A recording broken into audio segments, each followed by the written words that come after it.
Hey, I'm sitting here knitting a pot holder for my son.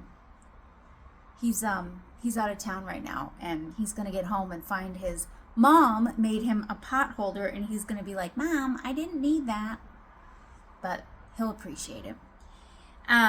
Listen, I'm sitting here knitting, or crocheting rather, and something happened today that just really bothered me, which I'll spare you the details of it, but I'll tell you the gist of what it was. Almost on a daily basis, because my brain thinks differently than a typical brain, because I'm neurodivergent, and most people, well, not most, all people in my life are neurotypical. If we're ever in conversation about something where there's commentary or opinions being made, I'm always being made to feel like my thoughts and my opinions and my way of thinking about it is wrong. Every single time. It's almost like a condescending type feeling that I get from others. Sometimes if they do say anything at all, but other times they just kind of stay quiet, and that's like their silent way of saying, well, she is a little different, so we'll just let her think that, but we know we're the ones that are right. That's the attitude that I get in my life, with everybody in my life. And I don't think that it's necessarily intended to be mean. I think it's just naturally the way they feel. They know that I'm different, even though there's nothing wrong with me. I'm just different, the way my brain works. But they take it as though there is something wrong with me, so that whatever I say, just take it with a grain of salt. And it sucks. I know I shouldn't say that word, but it's not cool at all. And sometimes I get really frustrated, and I'll say something about it. Like today, I had to finally say something about it because I just got so fed up with it. I was like, don't you be condescending to me. Just because I think differently and have different views and different beliefs and different thoughts on things, or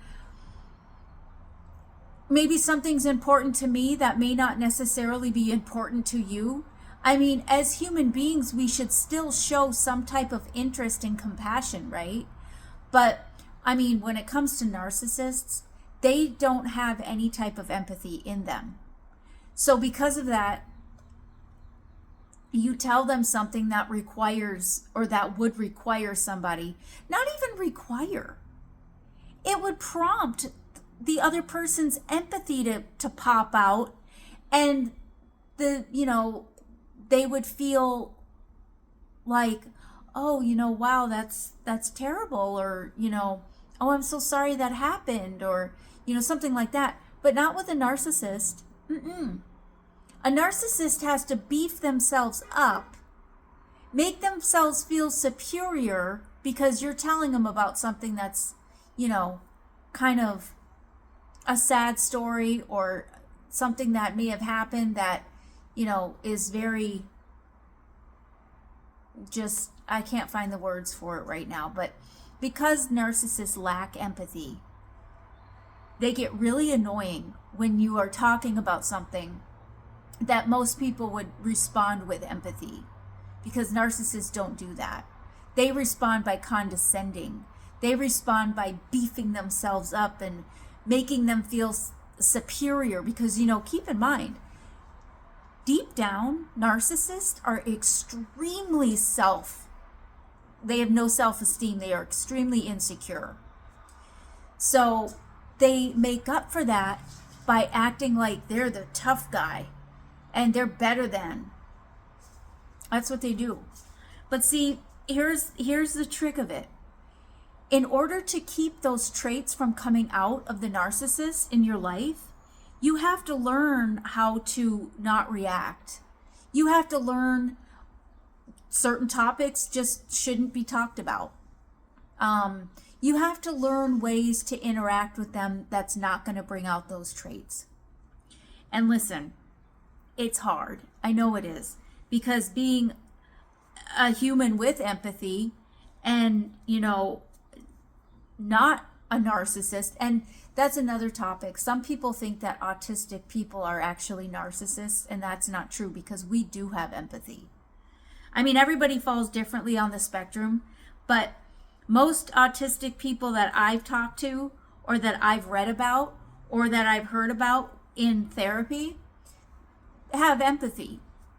And we don't tend to manipulate to get what we want on a regular basis. So no, there is quite a difference between autism and narcissism. However, narcissists love to target empathic people. They love to target people that are very trusting, because for me, ever since I was a kid, I've immediately had intense trust for anybody that comes into my life, because I thought to myself, why wouldn't I? I kind of have that where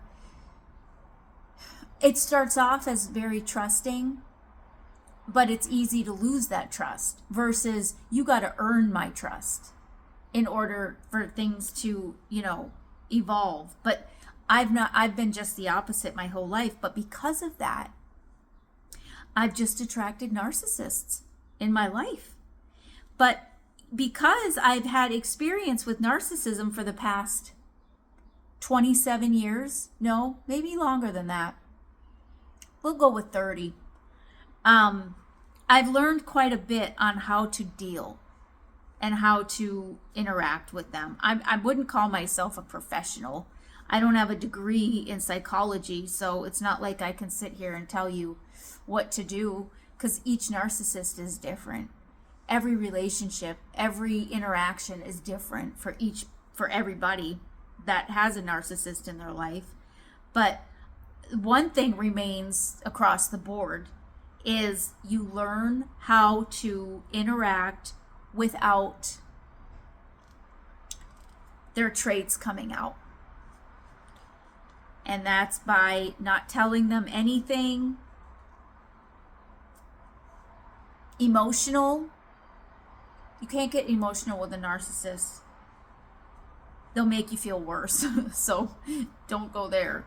But yeah, I kind of had it today with the way, just because we think differently, we're kind of treated as less than. And that needs to stop. And this is my little PSA. I just learned that means public service announcement. I kept seeing that and I was like, what's PSA? It just takes me a while to learn things. It does. So that's my PSA for the day.